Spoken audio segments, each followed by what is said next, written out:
তো বন্ধুরা, এই যে মাছ মাংস ধোয়া কমপ্লিট, জল ঝরাতে দিয়েছি, জল ঝরেও গেছে অলরেডি।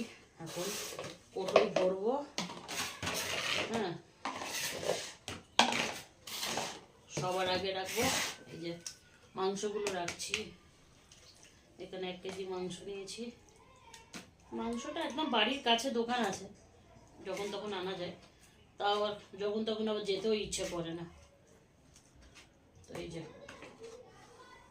মাংসটা ভরে নিলাম।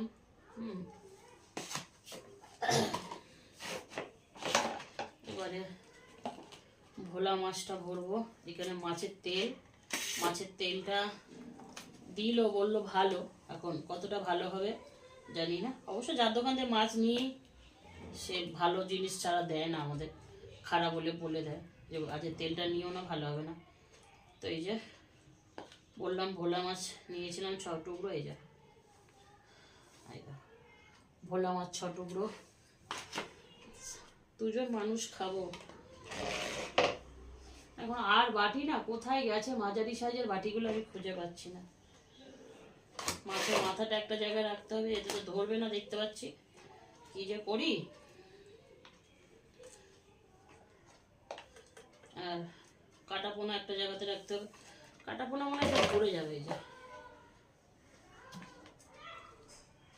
কাটা পোনা হয়েছে 3, 4, 5, 6, 7, 8, 9 পিস হয়েছে। কাটা পোনা 9 পিস।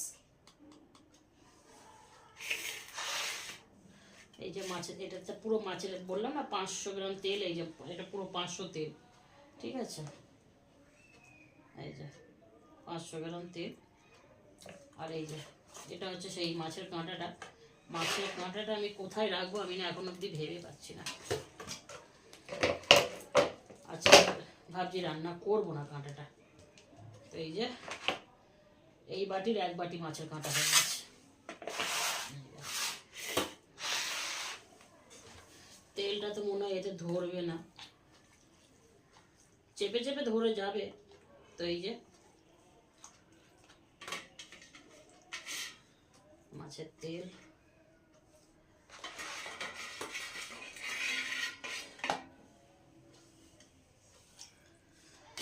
এখন এইটা রাখতে হবে। এই হচ্ছে সব মাছের, কিন্তু তেলটা কোথায় রাখবো সেটাই তো ভাবছি বন্ধুরা।